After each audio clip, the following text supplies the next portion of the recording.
মধুশলমাৰী গোবিন্দ ভৱন গীতা সত্ৰত সৰ্বশাস্ত্ৰ শিৰোমণি গীতাৰ ওপৰত কৰ্মশালা। মানিকপুৰ গোবিন্দ ভৱন গীতা সত্ৰ আৰু অবিভক্ত ধুবুৰী জিলাৰ কৃষ্ণানন্দ সত্ৰ সমন্বয় সমিতিৰ সহযোগত উক্ত কৰ্মশালা আয়োজন কৰে আৰু গীতাৰ সাৰাংশ ব্যাখ্যা কৰে সত্ৰাধিকাৰ কপিল দেৱ দাসে। প্ৰতিটো ঘৰৰ যুৱক যুৱতীয়ে যাতে গীতাৰ ওপৰত ভাল জাগৰণ আহে তাৰে পৰিপ্ৰেক্ষিততে এই বিশাল আয়োজন কৰে।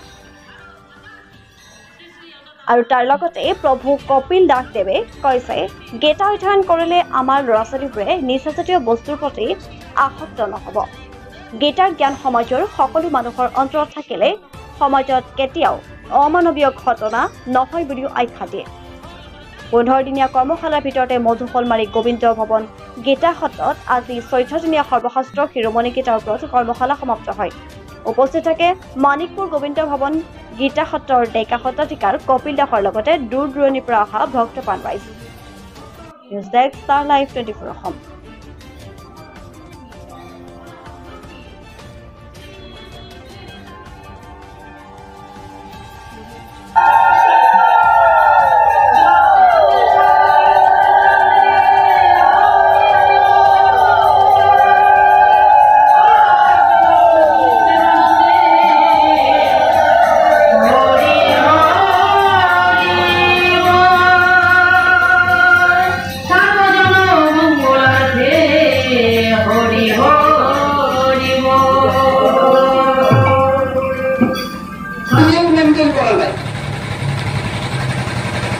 गीता सीरियल मेंटेन हुआ नहीं याद की विषय कि याद हमारे विषय सीरियल मेंटेन हुआ नहीं एक बार सारी ऐसे एक बार तीन ऐसे एक बार यार कोरा कोई संजय कोई की जत्र जोगेश्वर कृष्ण जत्र पार्थ धनुद्र तत्र श्री विजयोर भोगी ध्रुवां निकी मम हे মহান রাজ অন্ধরাজ মই একটা নীতি কম এটা মোৰ নীতি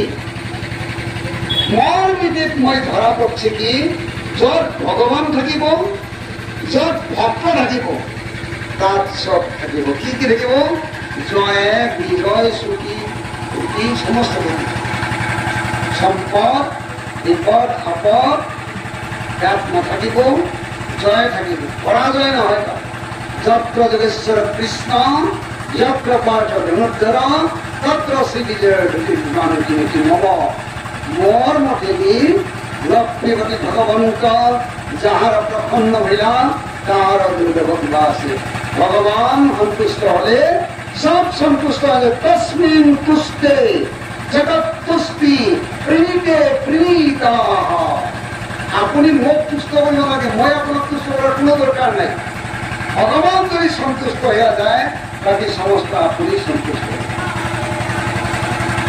আমি আমাৰ কৰাৰ কাৰণে কোনো কৌশল প্ৰয়োগ কৰোঁ ভগৱান কৈছে তুমি কোনো কৌশল কৰা নাই মোক কৈ আপোন কৰ বাকী কাক কি কৰাকে তুমি কৰি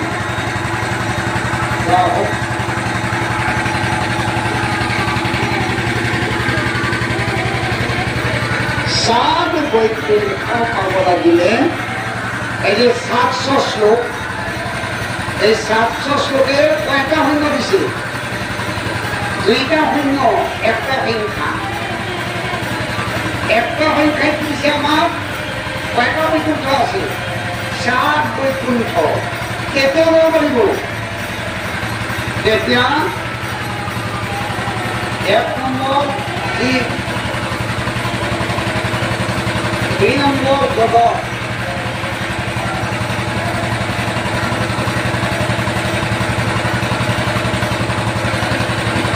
জীব যেতিয়া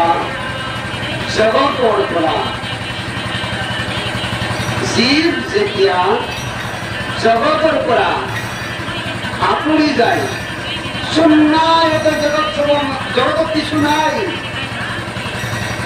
এই জগতত যত আছে সব ক্ষণিক মানে কি ধ্বংস নষ্ট হয়ে যায় নাথাকে চিরদিন থাকে মাত্র বৈকুণ্ঠ ন ভাসতে সূর্য ন শশাঙ্ক ন পর্বত যত্র বাকুম বর্তন্তে অপ্রেক্ষ মনসা সহ তাত মনেও প্রমাণ মারে সেই বৈকুণ্ঠত পাবলৈ দিলে জীৱে জগতৰ পৰা কি কৰিব লাগিব জগতৰ পৰা জগতৰ সম্বন্ধৰ মাজেদি ভগৱানৰ লগত সম্পৰ্ক কৰিব লাগিব আৰু ভগৱানৰ সম্পৰ্কই বৈকুণ্ঠত হোৱাই দিব।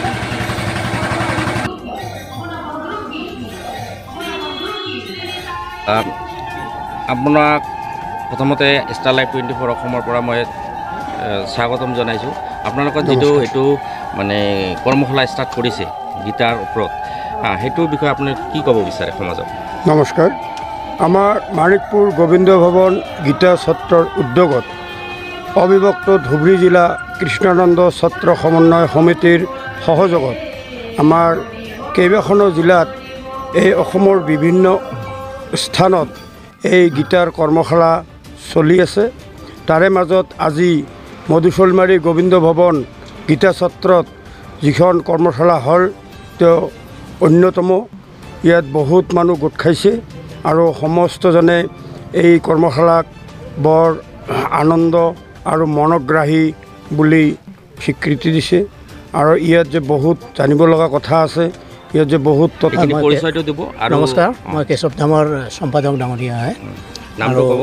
মোৰ নাম জগদীশ ৰয় আৰু মোৰ লগত আছে আমাৰ প্ৰেচিডেণ্ট আছে, আমাৰ সভাপতি মহোদয় আছে শ্ৰী বিমল চন্দ্ৰ ৰায়।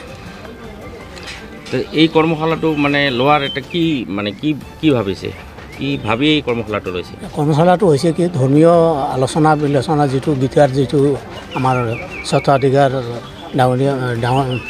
স্বত্বাধিকাৰ প্ৰভুৱে যিটো কি লৈছে সেইটো আমাৰ কাৰণে খুব লাগতিয়াল। কাৰণ আজিকালি সমাজৰ যিটো যুৱচাম মানে আজিকালি বেয়াৰ ফালে ঢাল খাইছে। গতিকে গীতাৰ সাৰমৰ্মত গোটেইখিনিয়ে পোৱা যায়। সেইখিনি মানে হেৰি কৰিয়ে আমি এইটো চিন্তা চৰ্চা কৰিছোঁ। আৰু ধৰ্মৰ যিটো আলোচনা বিলোচনাৰ মাজেদি মানুহৰ মাজত যিটো এটা আন্তৰিক ভাৱাপন্ন বা যে ঈশ্বৰৰ প্ৰতি যি হেৰি এটা মানে ভাৱাপন্ন জাগাই তুলিব লাগে বা নতুন চামৰ মাজত ভাল এটা বাৰ্তা দিব লাগে, সেইটো লৈ আমি হেৰি। ঠিক আছে, ধন্যবাদ। আমাৰ আৰু এজন মানে সাধু ব্যক্তি আছে, তেখেতৰ নাম আপোনাৰ নামটো হেৰি দিব, পৰিচয় দিব আৰু এই যিটো কৰ্মশালা গীতাৰ সেই বিষয়ে আপুনি কি ক'ব খুজিছে? কৃষ্ণ, মোৰ নাম সঞ্জয় ৰায়, মই ইয়াৰে নিবাসী হওঁ। আজি আমাৰ গোবিন্দ ভৱন গীতা সত্ৰ মধুচলমাৰী, যাৰ অৰ্ফে নাম কেশৱ ধাম, তাত প্ৰভু আমাৰ ডেকা সত্ৰাধিকাৰ কপিল দেৱ প্ৰভুই যি প্ৰবচন ৰাখিলে গীতাৰ ওপৰত, হয় সঁচাকৈয়ে গীতা আমাৰ যুৱ প্ৰজন্ম অকল নহয়, সম্পূৰ্ণ মানৱ জাতিৰ কাৰণে বিশেষ প্ৰয়োজন হৈছে। কাৰণ গীতা অকল ধৰ্মশাস্ত্ৰই নহয়, এইখন হৈছে কৰ্মযোগৰ শাস্ত্ৰ আৰু জীৱন বাচাৰ কৌশলটো গীতাত দিয়ে। কাৰণ আজিৰ বৰ্তমান মানুহে প্ৰত্যেকজন মানুহ হতাশা, ডিপ্ৰেশ্যন, আজি বিভিন্ন প্ৰব্লেমত ভুগি আছে। সিহঁতৰ চলিউশ্যন কিন্তু গীতাতেই আছে। গীতাই শিকাব যে জীৱত কেনেকৈ জীৱ লাগে। গীতাত যেনেকৈ কৰ্মযোগত কমেন্যে বা অধিকাৰ আছে মা ক্লেশ কদাচন, আমাৰ কৰ্ম কৰিব লাগে। আজি প্ৰত্যেকজন মানুহে স্বাৰ্থপৰ হৈ যায় নিজৰ মানে জীৱনটো অকল ব্যক্তিগতভাৱে বাচিবৰ কাৰণে। সামাজিকতা নাই হোৱা, মানে সামাজিকতা দিনে দিনে অৱক্ষয় হৈছে। তো সেইটো ৰক্ষাৰ উপায় হৈছে শ্ৰীমদ ভাগৱত গীতা। শ্ৰীমদ ভাগৱত গীতা কি জ্ঞান দিব? আত্মজ্ঞান দিব। আমি যে আত্মা হয়, যেতিয়া আত্মজ্ঞান আহিব তেতিয়া স্বাৰ্থপৰতা দূৰ হ'ব।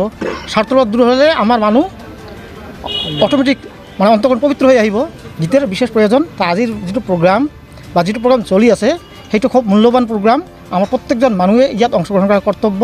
আৰু বিশেষকৈ প্ৰভু যে মানে আজি ৰিটায়াৰ্ড হোৱাৰ পিছতো ইমান বয়সতো ওলাইছে মানে পদক্ষেপ লৈ, সিহঁত মানে ধন্যবাদেই নহয়, বিশেষ মানে সিহঁতক পূজ্য ব্যক্তি, মানে তেওঁৰ অনুসৰণ কৰা আমাৰ প্ৰত্যেকৰে কৰ্তব্য। ঠিক আছে, ধন্যবাদ। তাৰ জৰিয়তে যি প্ৰভুহঁতে যাতে গীতাৰ জৰিয়তে যিখিনি কৰ্ম কৰিব বিচাৰিছে বা যুৱ প্ৰজন্মক যে সঠিক পথত আনিব বিচাৰে সেইখিনি যাতে সাফল্যমণ্ডিত হয়, সেইকাৰণে মোৰ চেনেলৰ পৰা মোৰ দৰ্শকখিনিক মই ধন্যবাদ জ্ঞাপন কৰিছোঁ। ধন্যবাদ।